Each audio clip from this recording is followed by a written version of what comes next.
The first article that we are looking at is 4 cases of the South Africa variant of virus has been found. Okay, and 1 traveler was found. Now, 4 cases of the South Africa variant of SARS-CoV-2 and 1 case of the Brazilian variant have been detected in the country, the Health Ministry said on Tuesday. So, we are talking about SARS-CoV-2. It has got the South Africa variant, and additionally we also have furthermore we also have another variant which most of us might be familiar with, and it is the UK variant. Now, of this, what do we know?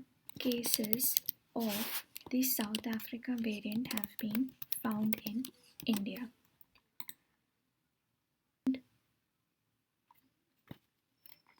One case of the Brazilian variant has been found in India. 187 cases of the UK variant have been found in India. So what else do we know? Additionally, we also know that the South African variant has spread to 44 countries apart from India.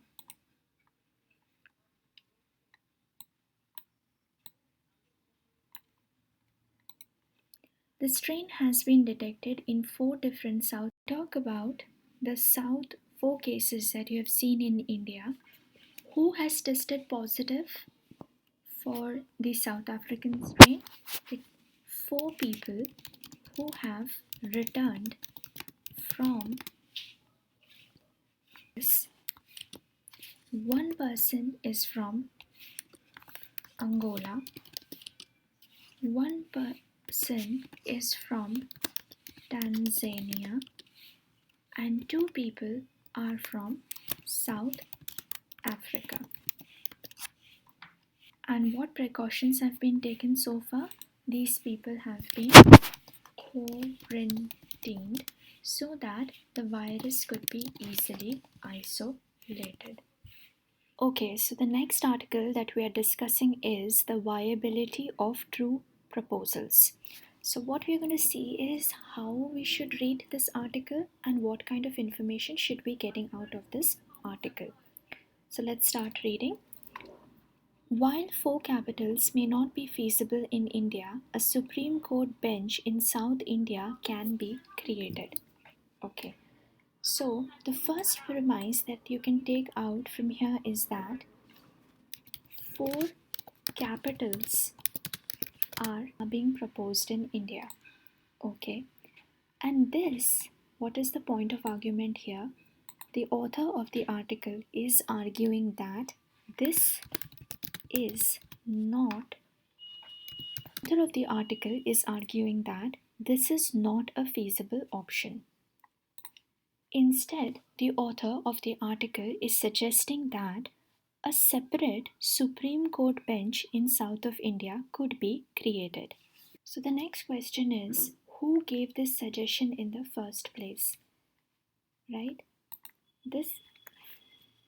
The suggestion of 4 capitals was first proposed by West Bengal Chief Minister Mamata Banerjee. Additionally, she has also suggested that the parliament session be held in rotation in the 4 capitals of India. The author is arguing that this is not a feasible option, that the West Bengal Chief Minister has not carefully thought about it.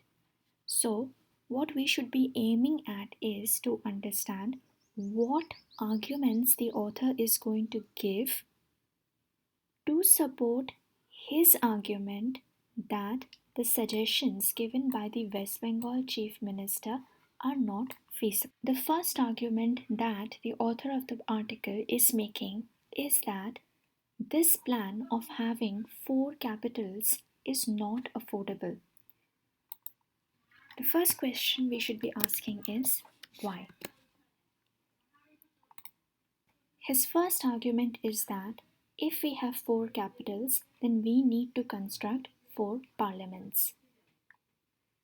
The next obstruction is that accommodation will have to be constructed for all of the MPs in each of the four capitals.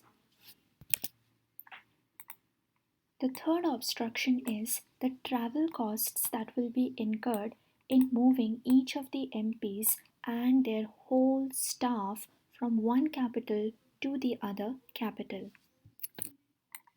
The next point is the cost of security, which will have to be provided by the state police of each of these capitals to the MPs. The next point is, has the author of the article done any research to argue that construction of a capital would actually involve all these costs? The answer to this is yes. The author cites the example of the year 1980 when it was proposed that the capital of Tamil Nadu be shifted to Tiruchirappalli. This plan was eventually shelved because of huge expenditure. So, the author is trying to use this example to show that suggestions like these have been given in the past. There have been attempts to propose changes of capital from one city to another city. Those attempts have revealed that such a change would lead to a huge amount of expenditure for the exchequer, because of which they were scrapped. And therefore, he is arguing that as a result, the thought of constructing four capitals in four different parts of India is not a viable option.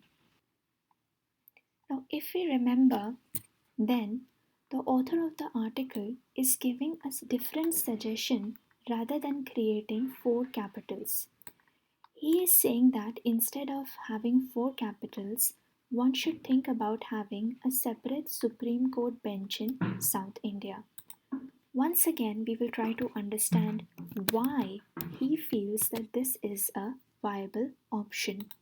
The first reason he gives is the cost of traveling from the southern states to New Delhi. The second is the exorbitant fees of the Supreme Court lawyers.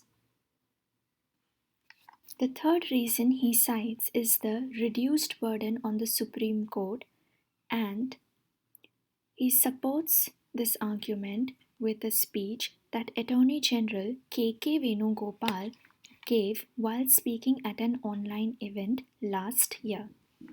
Moreover, the author feels that if such a system is implemented, the apex court would then be free to deal with constitutional issues. So here you can see the complete mind map of the viability of two proposals. The next article under discussion now is going to be India and China pull back troops from Pangong. So let's read together. And the first information that we have is that there is an unnamed official, and source of information is an unnamed official. And what has he said? From across the LAC to further behind can be discussed only if a certain condition is first achieved or fulfilled. And what is that condition? That condition is disengagement from all the friction areas. As reported by the Hindu, the Chinese troops have started clearing out from the ridge lines of Finger 4, a major area of contention. Okay. For trying to find out something. So now we have another source of information And what is the source of information? The source of information is the Hindu.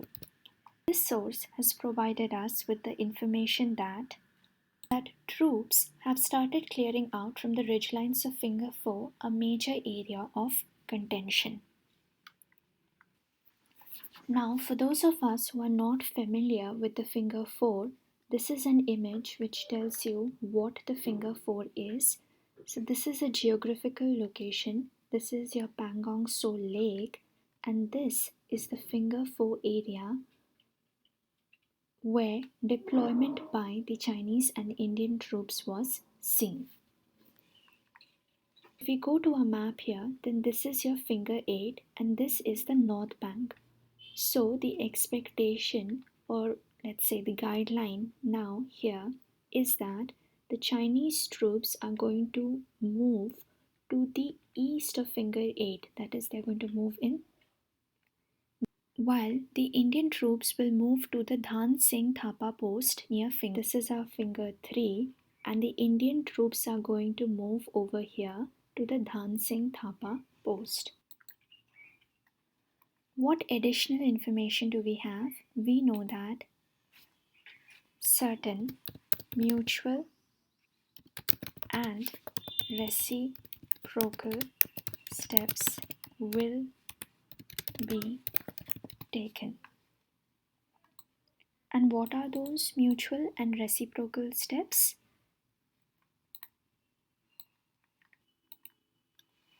Those reciprocal steps are that the structures built by both sides on the north bank as well as on the south bank, north bank and the south bank, would be dismantled.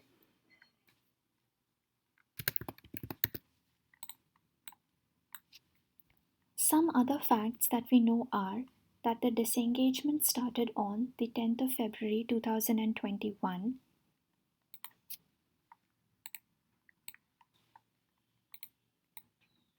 and the disengagement is planned to be completed on or by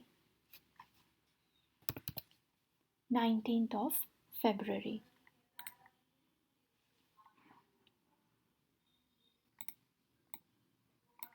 And after this, the corps commanders will meet within 48 hours to discuss disengagement at the other friction areas. That is, the overall pullback of troops is going to be achieved through this process, and after this, the disengagement from all other friction areas will be considered by the corps commanders within 48 hours. So this is a complete mind map of the article on India-China pullback troops from Pangong.